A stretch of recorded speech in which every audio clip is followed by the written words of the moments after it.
yang mengerahkan pasukan-pasukan jin untuk melumpuhkan kerajaan Baka. Jangan pernah mengharapkan aku lagi. Pasukan jin ini pun bergegas pergi dan menghilang.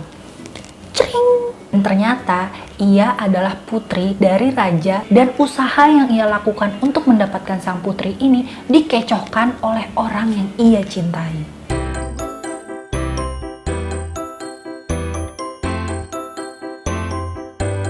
Hai, Assalamualaikum warahmatullahi wabarakatuh. Gimana kabarnya teman-teman hari ini? Semoga kita semua selalu dalam keadaan sehat ya. Di video kali ini aku akan bawakan salah satu cerita rakyat yang sudah terkenal juga melegenda di Indonesia, yaitu kisah Roro Jonggrang. Tapi sebelum kalian lanjut tonton video ini sampai habis, aku mau ingetin dulu, jangan lupa klik tombol like-nya, kemudian di subscribe dan di share ke seluruh sosial media yang kalian punya. Dan satu lagi nih, jangan lupa juga untuk klik tombol loncengnya ya, supaya kalau aku ada upload video terbaru, kamu bisa jadi orang pertama yang nonton video aku. Oke, nggak usah kelamaan lah openingnya, aku udah tahu nih, kalian udah nggak sabar kan mau lanjut nonton video ini? Oke, baiklah. Kalau gitu langsung aja, ini dia kisah pilu Roro Jonggrang. Enjoy the video ya. Sudah jadi rahasia umum nih, kalau Indonesia ini tidak hanya kaya akan ragam bahasa, suku, makanan, tarian, tradisi, dan masih banyak lagi. Tapi nih ya, Indonesia itu juga punya warisan budaya loh. Salah satunya yaitu cerita rakyat, yang turun-temurun disampaikan secara lisan oleh orang tua, kakek nenek, atau guru di sekolah kita. Pada umumnya, cerita rakyat ini bersifat anonim atau pengarangnya tidak dikenal. Cerita rakyat ini menjadi bagian yang tak terpisahkan dari budaya Indonesia. Hampir semua daerah di Indonesia punya cerita rakyat masing-masing. Dan beberapa cerita rakyat itu sudah terkenal, baik di daerah asal cerita itu dibuat hingga sampai ke daerah lainnya. Makanya nih, di video kali ini aku akan bawakan salah satunya. Aku akan bawakan cerita legenda Roro Jonggrang yang berasal dari tanah Jawa. Udah penasaran kan? Udah gak sabar? Ya udah, kita lanjut aja kalau gitu. Cerita rakyat Roro Jonggrang ini berasal dari daerah istimewa Yogyakarta dan juga berkembang di daerah Jawa Tengah. Legenda ini mengisahkan seorang gadis cantik yang bernama Roro Jonggrang yang memiliki kisah cinta memilukan dan penuh liku.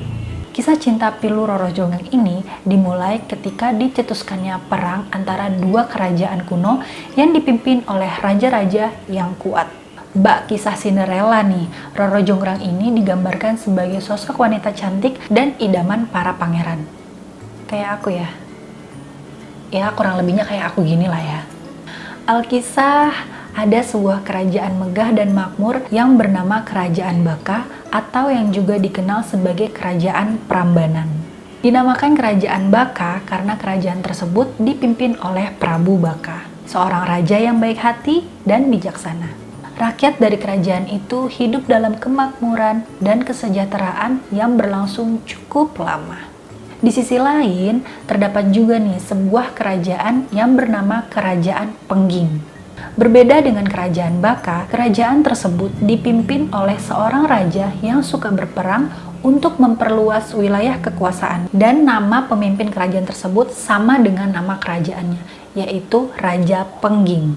Singkat cerita nih ya, perang ini dimenangkan oleh Raja Pengging, raja yang suka berperang untuk memperluas wilayah kekuasaannya. Namun nih ya, si Raja Pengging ini memenangkan perang atas bantuan seorang kesatria sakti yang bernama Bandung Bondowoso. Ia dikenal memiliki pusaka yang kuat dan dapat mengerahkan ratusan bahkan ribuan pasukan jin.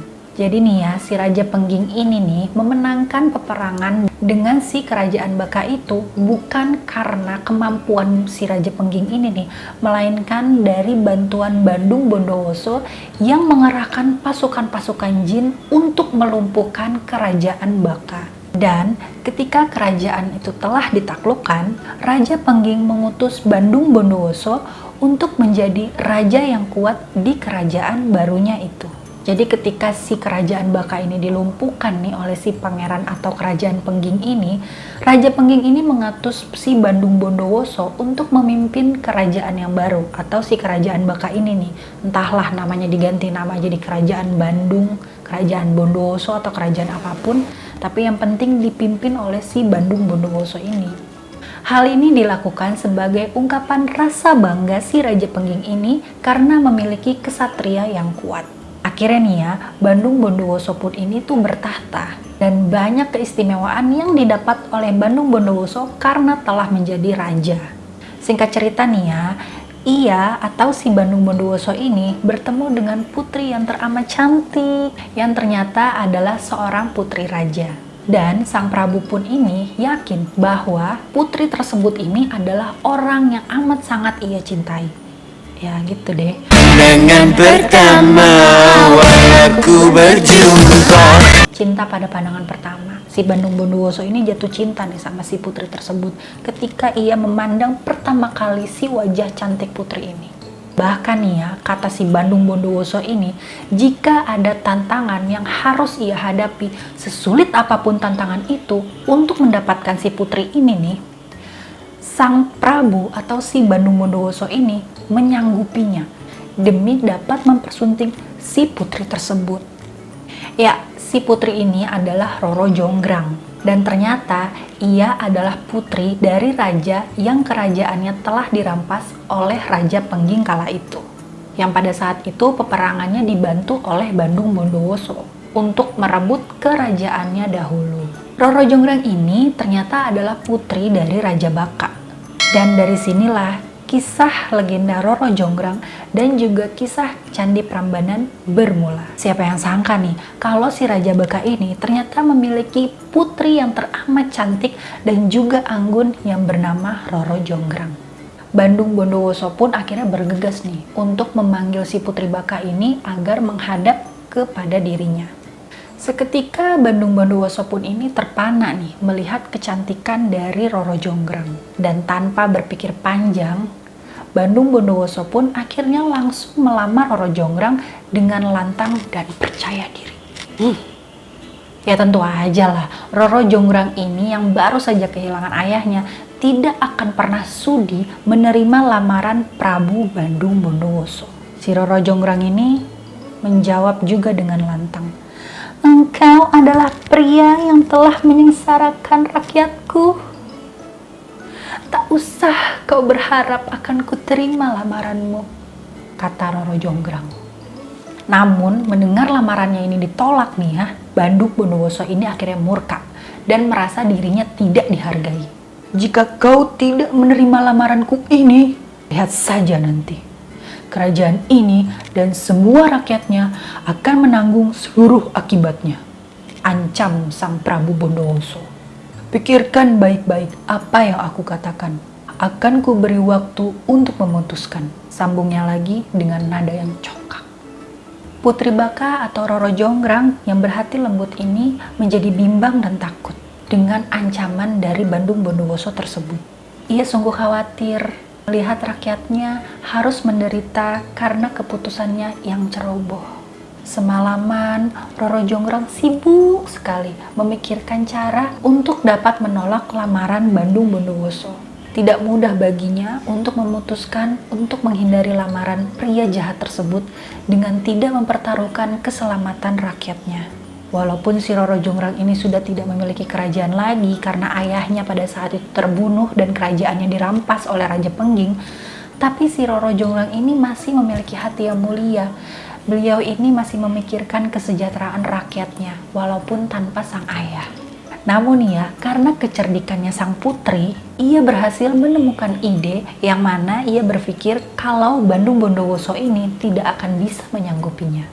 Pada keesokan harinya nih ya, Putri Baka memberanikan diri untuk menemui Bandung Bondowoso untuk membicarakan masalah lamaran kemarin. Dengan penuh taktik nih ya, ia berkata tegas, "Aku akan menerima lamaranmu dengan beberapa syarat. Jika kau dapat menyanggupinya, aku akan menerima lamaranmu. Namun, jika engkau tidak dapat menyanggupinya, jangan pernah mengharapkan aku lagi," kata Roro Jonggrang dengan berani. Kemudian Bandung Bondowoso menjawab, "Syarat apakah itu? Cepat katakan. Apapun jika itu bisa menjadikan lamaranku diterima, aku akan menyanggupinya," balasnya Sang Prabu dengan gagah dan percaya diri. Roro Jonggrang kemudian berkata bahwa ia ingin dibuatkan 1000 buah candi dan 2 sumur mata air, tapi hanya dalam waktu 1 malam saja.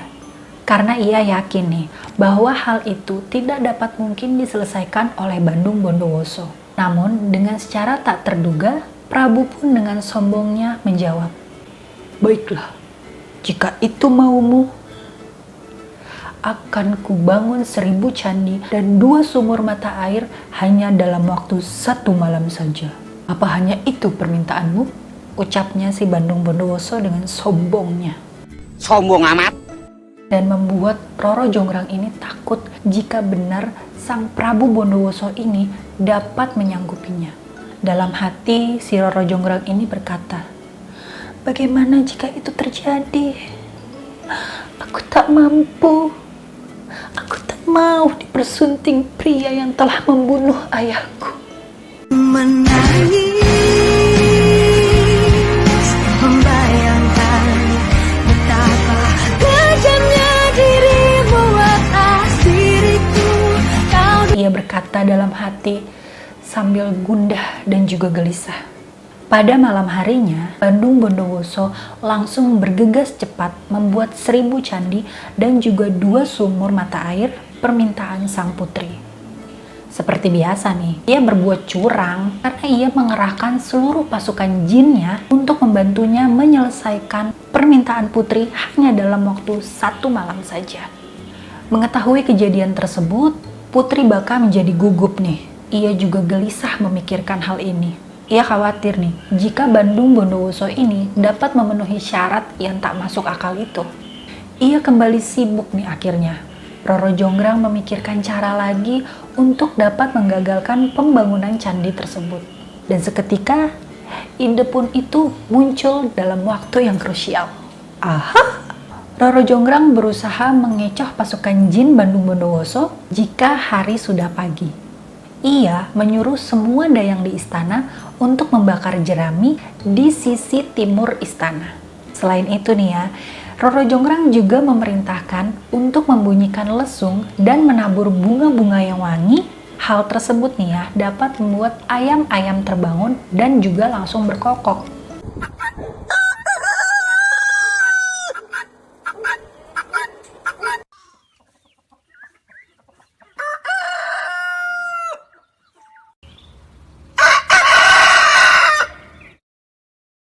Karena ayam-ayam ini mengira hari sudah pagi. Dan strategi itu pun akhirnya berhasil.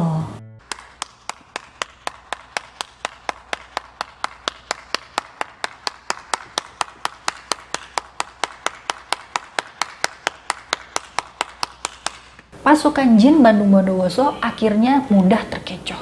Mereka mengira fajar sudah tiba. Karena melihat langit di sisi timur sudah berwarna merah dan ayam pun sudah mulai berkokok. Pasukan jin ini pun bergegas pergi dan menghilang. Cering! Melihat itu, Roro Jonggrang pun senang nih dan menganggap strateginya berhasil. Nah, kisah Candi Prambanan yang terbangun megah ini dimulai dari sini nih. Di mana Bandung Bondowoso ini telah merampungkan hampir seluruh bagian candi dalam waktu 1 malam saja. Namun nih ya, ia seketika tersadar bahwa candi yang sudah dibangun hanya berjumlah 999 candi saja. Bandung Bondowoso pun akhirnya marah. Namun tentu saja nih, ia tetap tak bisa menghentikan kepergian pasukan jinnya. Semakin marahlah nih si Bandung Bondowoso saat ia sadar bahwa ini semua adalah ulah Putri Baka untuk menggagalkan pembangunan candinya. Ia pun bergegas menemui Putri Baka dan dia marah besar serta tidak terima dengan semua tipu muslihat yang ia terima dari seorang wanita yang sangat ia cintai. Dengan amarahnya, Bandung Bondowoso ini menggenapkan jumlah candi menjadi 1000 dengan mengutuk Roro Jonggrang menjadi arca. Dan kisah Roro Jonggrang yang memilukan ini berhenti sampai di sini. Jadi akhirnya candi yang tadinya hanya berjumlah 999 digenapkan oleh Bandung Bondowoso menjadi 1000 candi. Dengan satu candi itu adalah Roro Jonggrang yang telah dikutuk oleh dirinya karena tidak terima nih lamarannya ditolak. Dan usaha yang ia lakukan untuk mendapatkan sang putri ini dikecohkan oleh orang yang ia cintai. Tapi teman-teman gak perlu sedih nih ya mengenang kisah pilu Roro Jonggrang ini. Karena sekarang bukti legenda Candi Prambanan masih bisa kita lihat dan kita lestarikan sampai saat ini.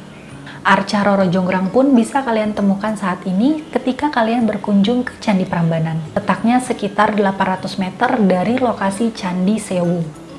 Dari cerita Roro Jonggrang ini kita bisa menarik kesimpulan dan pesan moralnya nih. Jangan suka berbuat curang ya teman-teman. Curang itu perbuatan yang tidak baik dan akan membuat rugi diri kita sendiri. Oke, itu tadi adalah cerita rakyat Roro Jonggrang yang berasal dari daerah istimewa Yogyakarta. Terlepas dari cerita rakyat ini mitos atau nyata ya, tetap ada pesan moral yang bisa kita ambil dari setiap ceritanya. Semoga teman-teman semua bisa mengambil nilai-nilai baik dari cerita rakyat tersebut. Oke, kalau kalian suka sama video ini, jangan lupa klik tombol like-nya, kemudian di-subscribe dan di-share ke seluruh sosial media yang kalian punya. Dan satu lagi nih, jangan lupa juga untuk klik tombol loncengnya ya, supaya kalau aku ada upload video terbaru, kamu bisa jadi orang pertama yang nonton video aku. Dan kalau kalian punya saran juga masukan untuk aku nih, untuk bahas apa lagi di video aku selanjutnya, jangan sungkan-sungkan ya, langsung aja tulis di kolom komentar yang ada di bawah.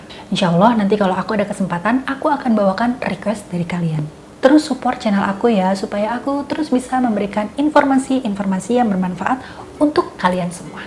Oke, sampai di sini dulu video aku kali ini. Kita ketemu lagi di video-video aku selanjutnya. Sampai jumpa ya. Dadah. Wassalamualaikum warahmatullahi wabarakatuh.